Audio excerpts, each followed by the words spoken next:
Hi friends, मैं हृदय स्वागत करता हूं आपका अपने यूट्यूब चैनल हृदयानंद भारद्वाज पर। आज दोस्तों हम इस वीडियो में इलेक्ट्रिशियन टेट थ्योरी का जो सीरीज चला रहे हैं सुपर 25 सीरीज, उसका आज दूसरा दिन है। इससे पहले का पार्ट 1 हम दे चुके हैं और उसका भी लिंक इस वीडियो का डिस्क्रिप्शन बॉक्स में प्रोवाइड कर दिए हैं। अगर आप उसे नहीं देखे होंगे तो ज़रूर देख लीजिएगा, ठीक है। तो ये जो सेशन है सुपर 25 सीरीज सभी प्रकार के आपको प्रतियोगिता परीक्षा के लिए रामबाण साबित होगी, क्योंकि इसमें टॉप 25 MCQ होते हैं और जो कि सभी चैप्टर से मिक्स होते हैं, और कुछ सवाल जो होते हैं बहुत पुराने होते हैं जो कि बेसिक लेवल के होते हैं, और कुछ इसमें नए सवाल भी होंगे। साथ ही हम इसके ऑप्शन को आपको बता देते हैं ताकि और कोई डाउट न रहे, ठीक है। तो आइए शानदार तरीक़े से इस सेशन का शुरुआत करते हैं, और वीडियो हेल्पफुल रहेगा तो ज़रूर लाइक कर दीजिएगा, और इस वीडियो के अंत में कमेंट करके बताइएगा कि कैसा वीडियो रहा, क्योंकि आपका लाइक कमेंट ही हमें नेक्स्ट वीडियो बनाने के लिए मोटिवेट करता है, ठीक है। तो आइए फाइनली देख ही लेते हैं। तो आइए अब सभी क्वेश्चन को शानदार तरीके से सॉल्व करते हैं, और आज जो हम सॉल्व करेंगे क्वेश्चन नंबर 26 से सॉल्व करेंगे। क्वेश्चन नंबर 25 तक नेक्स्ट वाला वीडियो में यानी कि पार्ट 1 में हम आपको सॉल्व करा दिए हैं। अगर आप उसे नहीं देखे होंगे तो इसी वीडियो का डिस्क्रिप्शन बॉक्स में लिंक दिया हुआ है, ठीक है। आइए देख लेते हैं क्वेश्चन नंबर 26 में क्या पूछा गया है। 26 में पूछा गया है सीआरओ का कौन सा हिस्सा ट्रेस की तीव्रता को नियंत्रित करता है। तो इसके भी 4 ऑप्शन दिए हुए हैं। पहला ऑप्शन है पावर ऑन, दूसरा ऑप्शन है इंटेंसिटी, तीसरा ऑप्शन है पॉज स्विच और चौथा ऑप्शन है ट्रिगर। तो ये 4 ऑप्शन में से जब राइट ऑप्शन चूज कीजिएगा तो 26 का राइट ऑप्शन बी के साथ चला जाएगा। इंटेंसिटी जो होता है ट्रेस की तीव्रता को नियंत्रित करता है, ठीक है। बात हुई है सीआरओ पे, तो इसकी थोड़ा सा फुल फॉर्म जान लीजिए, क्योंकि इसका फुल फॉर्म भी कई बार पूछा जाता है क्या होता है। तो सीआरओ का फुल फॉर्म जो होता है कैथोड रे ऑसिलोस्कोप होता है, ठीक है। तो इसे ध्यान में रखिएगा। 26 का राइट ऑप्शन बी के साथ चूज किए। आइए नेक्स्ट देख लेते हैं क्वेश्चन नंबर 27। 27 में पूछा गया सीआरओ में 240 वोल्ट RMS का मुख्य एसी वोल्टेज क्या होगा। यानी कि 240 वोल्ट का RMS वैल्यू है, तो सीआरओ में उसका जो एसी वोल्टेज होगा क्या होगा, ये आपसे पूछा गया। तो पहला ऑप्शन है 339 वोल्ट, दूसरा ऑप्शन है 268 वोल्ट, तीसरा ऑप्शन है 252 और चौथा ऑप्शन है 240। तो RMS वैल्यू जो होगा 240 का वो 339 वोल्ट होगा। हालांकि इसके बारे में हम शायद पहले वाला वीडियो में ही बता दिए हैं। तो राइट ऑप्शन ए के साथ चला जाएगा, इसमें कोई महत्वपूर्ण बातें नहीं है, ठीक है। तो आइए नेक्स्ट देख लेते हैं क्वेश्चन नंबर 28, जो कि बेहद महत्वपूर्ण है। 28 में पूछा गया है कम बिजली का ट्रांजिस्टर एप्लीकेशन कौन सा है। यानी कि कौन सा एप्लीकेशन है जिसमें कम करंट की ट्रांजिस्टर का उपयोग किया जाता है। तो पहला ऑप्शन है लाउड स्पीकर, दूसरा ऑप्शन है टीवी रिसीवर, तीसरा ऑप्शन है सेकेंड स्टेज एम्पलीफायर और चौथा ऑप्शन है माइक्रोफोन, ठीक है। तो सबसे कम करंट का खपत जो होता है उसमें जो ट्रांजिस्टर का उपयोग किया जाता है उस एप्लीकेशन का नाम जो है माइक्रोफोन है। तो राइट ऑप्शन हम यहाँ पर डी के साथ चूज करेंगे, इसे आप ध्यान में रखिएगा, ठीक है। और बात हुई माइक्रोफोन की, तो थोड़ा सा इसके बारे में जान लीजिए। माइक्रोफोन जो होता है एक ऐसी युक्ति होती है जो ध्वनि ऊर्जा को विद्युतीय ऊर्जा में बदलने का काम करती है। तो 28 का राइट ऑप्शन हम डी के साथ चूज करेंगे, ठीक है। तो आइए नेक्स्ट देख लेते हैं क्वेश्चन नंबर 29, जो कि बेहद महत्वपूर्ण है। 29 में पूछा गया है IGBT का परिभाषा क्या है। यानी कि IGBT का फुल फॉर्म क्या होता है, ये आपसे पूछा गया। तो इसके भी 4 ऑप्शन दिए हुए हैं। पहला ऑप्शन है integrated gate bidirectional transistor, दूसरा ऑप्शन है इंटीग्रेटेड गेट बाइपोलर ट्रांजिस्टर, तीसरा ऑप्शन है इंटीग्रेटेड गेट ब्लॉकली ट्रांजिस्टर और चौथा ऑप्शन है इंसुलेटेड गेट बाइपोलर ट्रांजिस्टर। तो ये 4 ऑप्शन में से जब राइट ऑप्शन चूज कीजिएगा तो IGBT का जो फुल फॉर्म होता है वो इंसुलेटेड गेट बाइपोलर ट्रांजिस्टर होता है। तो राइट ऑप्शन हम यहाँ पर डी के साथ चले जाएंगे। डी में जो दिया हुआ है इंसुलेटेड गेट बाइपोलर ट्रांजिस्टर, ये राइट ऑप्शन इसका हो जाएगा, ठीक है। तो हम 29 का राइट ऑप्शन डी के साथ चूज किए। इसी प्रकार मोसफेट का फुल फॉर्म क्या होता है आप ज़रूर अगर जानते होंगे तो इसी वीडियो का कमेंट बॉक्स में बताने का काम कीजिएगा, ठीक है। आइए अब नेक्स्ट देख लेते हैं क्वेश्चन नंबर 30। क्वेश्चन नंबर 30 बेहद महत्वपूर्ण और बेहद आसान क्वेश्चन है। यहाँ पर आपसे पूछा गया है कि 0100 का बाइनरी डिजिट को आपको दशमलव संख्या में बदलना है। तो इसके भी 4 ऑप्शन दिए हुए हैं, ठीक है। पहला ऑप्शन है यहाँ पर 1, दूसरा ऑप्शन है 2, तीसरा ऑप्शन है 3 और चौथा ऑप्शन है 4, ठीक है। तो 0100 का जब बाइनरी से डेसिमल में बदलिएगा तो थोड़ा सा हम आपको इसको कैसे बदलते हैं थोड़ा सा दिखा देते हैं। 0100 है ना, तो यहाँ पर 1 लेते हैं, यहाँ पर 2 लेते हैं, यहाँ पर 4 लेते हैं, यहाँ पर 8 लेते हैं। 0 का मतलब ऑफ होता है और 1 का मतलब ऑन होता है। तो यहाँ पर ये बाकी सब ऑफ है, लेकिन यहाँ पर तीसरा वाला जो टर्म है तो ऑन अवस्था में है, इसलिए इसका जो राइट ऑप्शन है डी के साथ चला जाएगा। आप आसानी से इसे समझ गए होंगे, ठीक है। बाकी है ऑफ कंडीशन में, तो इसको हम ऐड नहीं करते हैं। तो 30 का राइट ऑप्शन डी के साथ चूज़ किया है। नेक्स्ट देख लेते हैं क्वेश्चन नंबर 31 में पूछा गया भारी गेज की दीवार की मोटाई 20 mm है, तो कंड्यूक्ट का आकार क्या होगा। तो इसके भी 4 ऑप्शन दिए हुए हैं। पहला ऑप्शन है यहाँ पर आपका 1.0 मिलीमीटर, दूसरा ऑप्शन है 1.2 मिलीमीटर, तीसरा ऑप्शन है 1.8 मिलीमीटर और चौथा ऑप्शन है 2.0 मिलीमीटर। तो ये 4 ऑप्शन में से जब राइट ऑप्शन चूज कीजिएगा तो 31 का राइट ऑप्शन सी के साथ चला जाएगा। अगर दीवार की मोटाई 20 mm है तो कंड्यूक्ट का जो आकार होगा 1.8 मिलीमीटर का होगा। यहाँ पर मिलीलीटर हो गया, मिलीमीटर होगा, ठीक है। तो mm में होता है, तो mm यहाँ पर कर लीजिएगा। बाकी राइट ऑप्शन हम सी के साथ चूज किए। तो आइए नेक्स्ट देख लेते हैं क्वेश्चन नंबर 32, जो कि बेहद महत्वपूर्ण है। और 32 में एक डायग्राम दिया हुआ है और इसका आपसे नाम पूछा गया है, ठीक है। हालांकि डायग्राम के ऊपर एक हम अलग वीडियो बना दिए हैं, करीब उसमें 50 ऐसे महत्वपूर्ण डायग्राम हैं जो आपको उसके बारे में ज़रूर जानकारी होना चाहिए। तो उसका भी लिंक हम इसी वीडियो का डिस्क्रिप्शन में दे दिए हैं, छोटा सा वीडियो है, आप ज़रूर उसे भी देख लीजिएगा, ठीक है। तो आइए इसके कौन कौन से ऑप्शन है देख लेते हैं। तो जैसा कि देख पा रहे हैं इसके 4 ऑप्शन दिए हुए हैं। पहला ऑप्शन है 2 वे स्विच, दूसरा ऑप्शन है टॉगल स्विच, तीसरा ऑप्शन है बेल पुश स्विच और चौथा ऑप्शन है इंटरमीडिएट स्विच, ठीक है। तो ये 4 ऑप्शन में से जब राइट ऑप्शन चूज कीजिएगा तो राइट ऑप्शन जो है डी के साथ चला जाएगा। जो चित्र दिखाया गया था वह इंटरमीडिएट स्विच का चित्र है। बाकी इसका भी चित्र भी ध्यान रखिएगा, बेल स्विच का, 2 वे स्विच का, टॉगल स्विच का। टॉगल तो उतना महत्वपूर्ण नहीं है, लेकिन ये बेल पुश स्विच और 2 वे स्विच बहुत महत्वपूर्ण है। इसका डायग्राम आपको याद रखना होगा, ठीक है। इंटरमीडिएट स्विच का वहाँ पर प्रयोग करते हैं जहाँ पर जैसे कि जीने की वायरिंग में, ठीक है। तो इसे भी ध्यान में रखिएगा कि इसका उपयोग कहाँ किया जाता है। आइए नेक्स्ट देख लेते हैं क्वेश्चन नंबर 33, जो कि बेहद महत्वपूर्ण है। 33 में पूछा गया है बिजली कट जाने के बाद भी रिले अपने संपर्क की स्थिति बनाए रखता है, वो कौन सा रिले है, ठीक है। तो इसके भी 4 ऑप्शन दिए हुए हैं। पहला ऑप्शन है अंडर करंट रिले, दूसरा ऑप्शन है वोल्टेज सेंसिंग रिले, तीसरा ऑप्शन है लैचिंग रिले और चौथा ऑप्शन है करंट सेंसिंग रिले।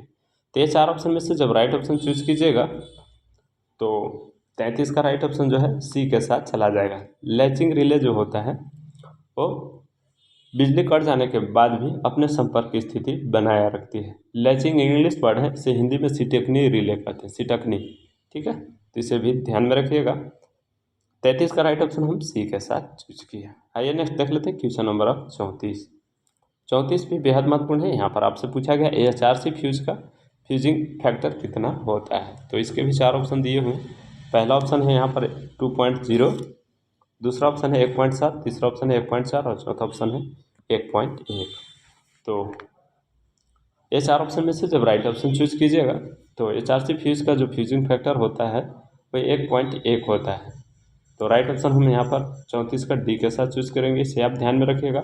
1.45 जो होता है वो कार्टियज फ्यूज का होता है, ठीक है। और एचआरसी का फुल फॉर्म क्या होता है, अगर आप जानते होंगे तो इस वीडियो को कमेंट बॉक्स में ज़रूर बताइएगा एचआरसी का फुल फॉर्म क्या होता है, ठीक है। आइए नेक्स्ट देख लेते हैं क्वेश्चन नंबर 35, जो कि बेहद महत्वपूर्ण है।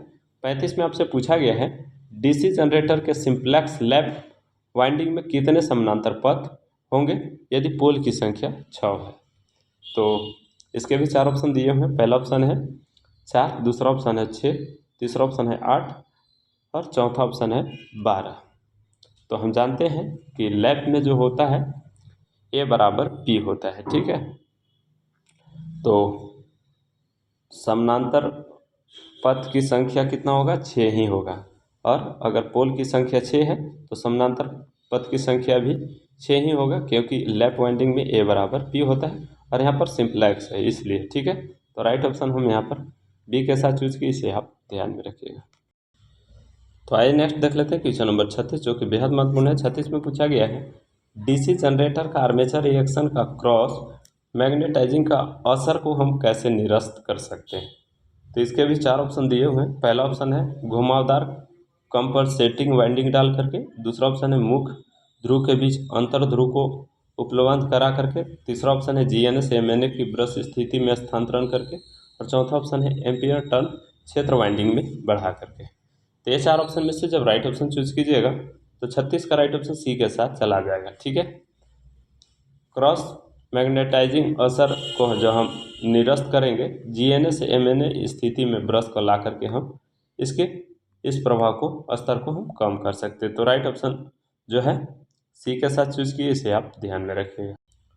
तो आइए नेक्स्ट देख लेते हैं क्वेश्चन नंबर 37, जो कि बेहद महत्वपूर्ण है। क्वेश्चन नंबर 37 में पूछा गया है कंपाउंड डीसी जनरेटर का उपयोग है, यानी कि कंपाउंड डीसी जनरेटर का कहाँ उपयोग करते हैं, आपसे पूछा गया है। तो पहला ऑप्शन है इलेक्ट्रोप्लेटिंग के लिए, दूसरा ऑप्शन है वेल्डिंग जनरेटर के लिए, तीसरा ऑप्शन है स्ट्रीट लाइट के लिए और चौथा ऑप्शन है रेलवे के लिए। तो ये 4 ऑप्शन में से जब राइट ऑप्शन चूज कीजिएगा तो 37 का राइट ऑप्शन ए के साथ चला जाएगा। कंपाउंड डीसी जनरेटर का उपयोग जो किया जाता है इलेक्ट्रोप्लेटिंग में किया जाता है। तो राइट ऑप्शन हम एक के साथ चूज किए, इसे आप ध्यान में रखिएगा। और वेल्डिंग के लिए जो प्रयोग किया जाता है वो डिफरेंशियल कंपाउंड जनरेटर का उपयोग किया जाता है। तो ये भी महत्वपूर्ण है, इसे आप ध्यान में रखिएगा। ठीक है, तो 37 का राइट ऑप्शन हम ए के साथ चूज किए। तो आइए नेक्स्ट देख लेते हैं क्वेश्चन नंबर 38, जो कि बेहद महत्वपूर्ण है। 38 में पूछा गया गति नियंत्रण का कौन सा तरीका का उपयोग हम बिजली ट्रेनों के लिए लागू करते हैं।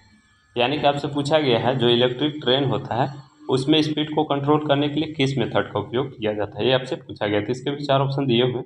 पहला ऑप्शन है सीरीज फील्ड टैपिंग मेथड का, दूसरा ऑप्शन है सीरीज फील्ड डाइवर्टर मेथड का, तीसरा ऑप्शन है सीरीज पैरेलल मेथड का और चौथा ऑप्शन है सप्लाई वोल्टेज कंट्रोल मेथड का। तो ये 4 ऑप्शन में से जब राइट ऑप्शन चूज कीजिएगा तो 38 का राइट ऑप्शन बी के साथ चला जाएगा। सीरीज फील्ड डाइवर्टर मेथड का उपयोग किया जाता है, तो हम 38 का राइट ऑप्शन बी के साथ चूज किए। ठीक है, बाकी सीरीज फील्ड टैपिंग मेथड का उपयोग हम छोटी मशीन के लिए सीरीज मोटर के लिए करते हैं। ठीक है, बाकी ये 2 ऑप्शन सीरीज पैरेलल मेथड और सप्लाई वोल्टेज कंट्रोल मेथड जो है पंखे की मोटर के गति को नियंत्रण करने के लिए इसका उपयोग किया जाता है। तो बाकी ऑप्शन भी ध्यान में रखिएगा। 38 का राइट ऑप्शन बी के साथ चूज किया। तो आइए नेक्स्ट देख लेते हैं क्वेश्चन नंबर 39, जो कि बेहद महत्वपूर्ण है। 39 में पूछा गया है किसी डीसी मोटर की ब्रश सेटरिंग या हिसिंग की आवाज़ आती है ऑपरेशन के वक्त। यानी जो डीसी मोटर होता है उसमें ब्रश से 2 तरह की आवाज़ आती है, या चेटरिंग की तरह या हिसिंग की तरह। तो आवाज़ जो आती है किस कारण होती है जब वह चलती है। तो इसके 4 ऑप्शन दिए हुए हैं। पहला ऑप्शन है अधिक लोड के कारण, दूसरा ऑप्शन है अपर्याप्त ब्रश तनाव के कारण, तीसरा ऑप्शन है कम्यूटेटर सेगमेंट में शॉर्ट सर्किट के कारण और चौथा ऑप्शन है गलत ब्रश स्प्रिंग दबाव के कारण। तो याद रखिएगा यहाँ पर ब्रश से ही संबंधित होगा, तो 2 ऑप्शन तो पहले गलत कर लेंगे। अब बी होगा कि डी होगा, ये आपको चयन करना है। तो राइट ऑप्शन जब चूज कीजिएगा तो यहाँ पर 39 का राइट ऑप्शन डी के साथ चला जाएगा।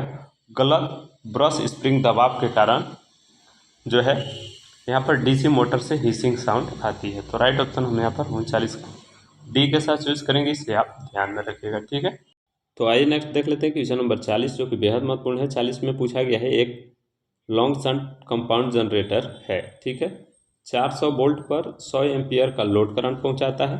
तो शंट फील्ड प्रतिरोध का मान 200 ओम है, तो आर्मेचर धारा का मान क्या होगा। ठीक है, तो इसे हम इस तरह से सॉल्व कर सकते हैं। पहले आपको ISH ज्ञात करना होगा। तो ISH इक्वल टू एक फार्मूला होता है VT बटा RSH। यहाँ से ISH ज्ञात करके हम आर्मेचर धारा फिर निकालेंगे। ठीक है, तो ISH यानी कि शंट फील्ड धारा है और VT जो है लोड वोल्टेज या टोटल वोल्टेज कर सकते हैं, और यहाँ पर RSH जो है शंट फील्ड प्रतिरोध है। ठीक है, तो यहाँ पर मान रख दीजिए 400 वोल्ट है टोटल वोल्टेज, जिसको हम लोड वोल्टेज बोल सकते हैं। तो 400 बट्टा यहाँ पर जो 200 है क्या है शंट फील्ड प्रतिरोध है, तो इसको काट दीजिएगा तो 2 बार में चल जाएगा, यानी ISH का जो वैल्यू आ जाएगा 2 एम्पियर आ जाएगा। अब 2 एम्पियर हमको ISH का वैल्यू मिल गया, तो आइए आराम से ज्ञात कर सकते हैं। आइए बराबर एक फार्मूला होता है ISH प्लस IL। तो IL का मतलब क्या हो गया लोड धारा। ठीक है, तो लोड धारा का मान कितना दिया हुआ है, ऊपर में देखिए यहाँ 100 एम्पियर दिया हुआ है, और ये जो है शंट फील्ड धारा का मान कितना आया 2। तो ये दोनों को जोड़ दीजिएगा वैल्यू, तो आर्मेचर धारा में मान आ जाएगा। तो 100 और 2 जोड़ेंगे तो 102, जो कि राइट ऑप्शन बी में है। तो आर्मेचर करंट धारा का मान जो हो जाएगा राइट ऑप्शन बी के साथ चला जाएगा 102 होगा। ठीक है, तो आइए नेक्स्ट देख लेते हैं क्वेश्चन नंबर 41, जो कि बेहद महत्वपूर्ण है। क्वेश्चन नंबर 41 में पूछा गया है, एक विशिष्ट चुंबकत्व लक्षण चित्र में दिखाया गया है और इस अवस्था को हम किस नाम से जानते हैं, जिसको हम O और A के बीच दर्शाए हैं। ठीक है, तो इसका डायग्राम हालांकि यहाँ पर दिया हुआ है और ऑप्शन भी दिए हुए हैं। तो जैसा कि देख पा रहे हैं, ये इसका डायग्राम है और ये जो ग्राफ बना है O और A के बीच, इस ग्राफ को किस नाम से जानते हैं। ठीक है, तो पहला ऑप्शन है फील्ड क्रिटिकल रेजिस्टेंस, दूसरा ऑप्शन है नी, तीसरा ऑप्शन है रेसिड्यूअल मैग्नेटिज्म वोल्टेज और चौथा ऑप्शन है लीनियर रीजन। तो ये चार ऑप्शन में से जब राइट ऑप्शन चूज कीजिएगा तो 41 का राइट ऑप्शन सी के साथ चला जाएगा। यह जो चित्र में दिखाया गया है रेसिड्यूअल मैग्नेटिज्म वोल्टेज का दर्शाया गया है। तो राइट ऑप्शन हम यहाँ पर 41 का सी के साथ चूज किया। तो आइए नेक्स्ट देख लेते हैं क्वेश्चन नंबर 42, जो कि बेहद महत्वपूर्ण है। यहाँ पर आपसे पूछा गया है, एकल चरण ट्रांसफार्मर के इनपुट पक्ष को क्या कहा जाता है, यानी कि सिंगल फेज ट्रांसफार्मर के इनपुट पक्ष को हम किस नाम से जानते हैं।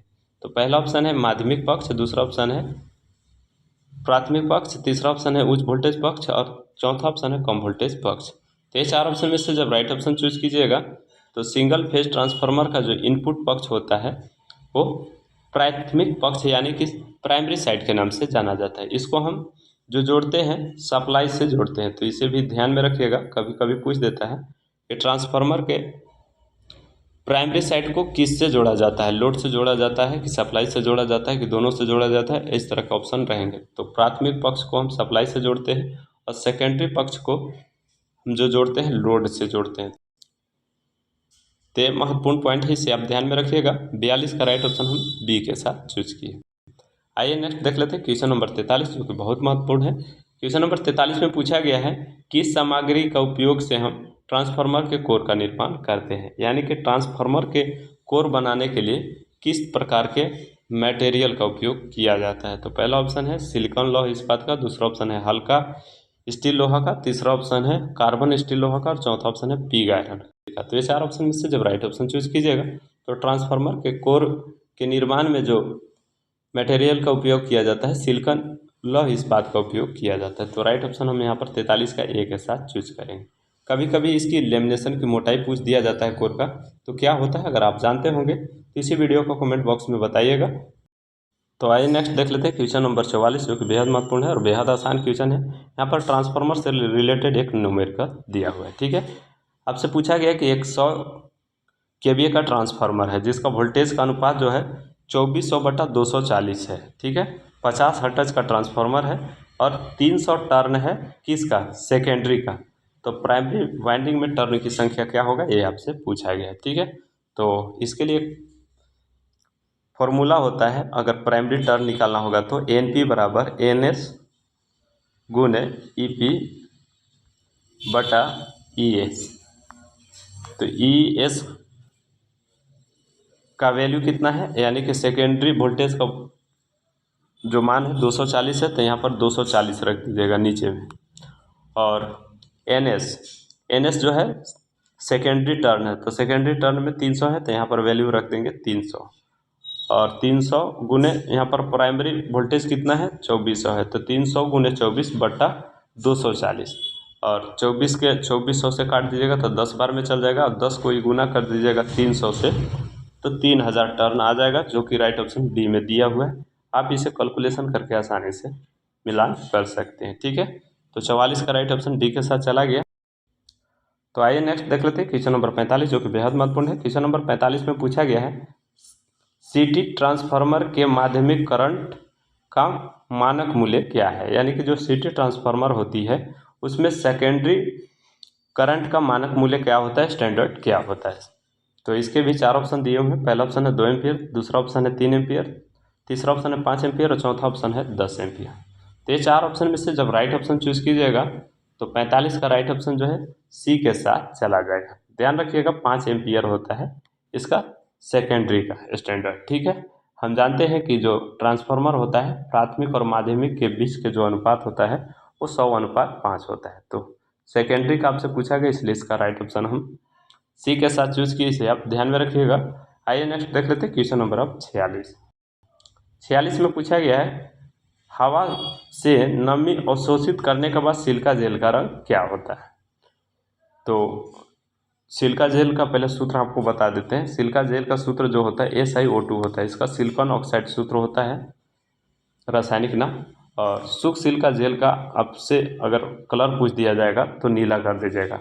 और नमी के बाद या नमी युक्त सिलिका जेल का जो रंग होता है वो हल्का सफ़ेद या गुलाबी होता है। तो राइट ऑप्शन हम यहाँ पर डी के साथ चूज करेंगे। यहाँ हवा से नमी अवशोषित करने के बाद यहाँ पर आपसे पूछा गया, इसलिए इसका राइट ऑप्शन हम डी के साथ चूज करेंगे। अगर शुष्क अवस्था में पूछा जाएगा तो नीला होगा। ठीक है, तो राइट ऑप्शन हम 46 का डी के साथ चूज किए। आइए नेक्स्ट देख लेते हैं क्वेश्चन नंबर 47, जो कि बेहद महत्वपूर्ण है। 47 में पूछा गया है किस प्रकार का यंत्र एकीकृत साधन प्रकार के अंतर्गत आता है। एकीकृत का मतलब यहाँ पर होता है इंटीग्रेटेड इंस्ट्रूमेंट के अंतर्गत कौन सा आता है। तो इसके भी 4 ऑप्शन दिए हुए हैं। पहला ऑप्शन है एनर्जी मीटर, दूसरा ऑप्शन है वोल्ट मीटर, तीसरा ऑप्शन है एमीटर और चौथा ऑप्शन है ECG यानी इलेक्ट्रोकार्डियोग्राफ। ठीक है, तो ये 4 ऑप्शन में से जब राइट ऑप्शन चूज कीजिएगा तो इंटीग्रेटेड इंस्ट्रूमेंट का जो अंतर्गत आता है एनर्जी मीटर आता है। तो राइट ऑप्शन हम यहाँ पर ए के साथ चूज करेंगे। इसे आप ध्यान में रखिएगा। बाकी ammeter, volt meter, watt meter, speedometer जो होता है वो ये सब जो आता है इंडिकेटिंग इंस्ट्रूमेंट के अंतर्गत आता है। तो ये भी सारे महत्वपूर्ण पॉइंट को ध्यान में रखिएगा। 47 का राइट ऑप्शन जो है हम ए के साथ चूज किए। तो आइए नेक्स्ट देख लेते हैं क्वेश्चन नंबर 48, जो कि बेहद महत्वपूर्ण है। 48 में पूछा गया है अपनी अंतिम सीधे की स्थिति के लिए बिना किसी प्रकार के कंपन में सूचक जल्दी चलता है, उस अवमंदन मूलक को क्या कहते हैं। तो पहला ऑप्शन है यहाँ पर अंडर डैपिंग कहा जाता है, दूसरा ऑप्शन है ओवर डैपिंग कहा जाता है, तीसरा ऑप्शन है क्रिटिकल डैम्पिंग और चौथा ऑप्शन है एयर फ्रिक्शन डैम्पिंग कहा जाता है। तो ये 4 ऑप्शन में से जब राइट ऑप्शन चूज कीजिएगा तो 48 का राइट ऑप्शन सी के साथ चला जाएगा। इसे आप ध्यान में रखिएगा। इसको हम क्रिटिकल डैम्पिंग के नाम से जानते हैं। क्रिटिकल डैम्पिंग जो होता है वह डैम्पिंग होता है जो किसी भी पैरामीटर का अंडर डैम्पिंग और ओवर डैम्पिंग के बीच सटीक डैम्पिंग को मापता है, उसको हम क्रिटिकल डैम्पिंग कहते हैं। तो राइट ऑप्शन हम 48 का सी के साथ चूज करेंगे। तो आइए नेक्स्ट देख लेते हैं क्वेश्चन नंबर 49, जो बेहद महत्वपूर्ण है। क्वेश्चन नंबर 49 में पूछा गया है कि ऊर्जा मीटर की त्रुटि को हम कैसे पकड़ते हैं यानी कि जांचते हैं। ठीक है, तो पहला ऑप्शन है नया घूर्णन डिस्क लगा करके, दूसरा ऑप्शन है यहाँ पर थोड़ा सा स्क्रॉल कर देते हैं, दूसरा ऑप्शन है डिस्क में 2 विपरीत ड्रिल करके, तीसरा ऑप्शन है भार को काफ़ी कम करके और चौथा ऑप्शन है डिस्क में अस्थायी चुंबक के बीच दूरी बढ़ा करके। तो ऊर्जा मीटर में त्रुटि को जो हम पकड़ते हैं वो डिस्क में 2 विपरीत ड्रिल करके। ठीक है, तो राइट ऑप्शन हम यहाँ पर 49 का बी के साथ चूज करेंगे। तो आइए नेक्स्ट क्वेश्चन देख लेते हैं 50, जो कि बेहद महत्वपूर्ण है और यह क्वेश्चन इस वीडियो का आखिरी क्वेश्चन है।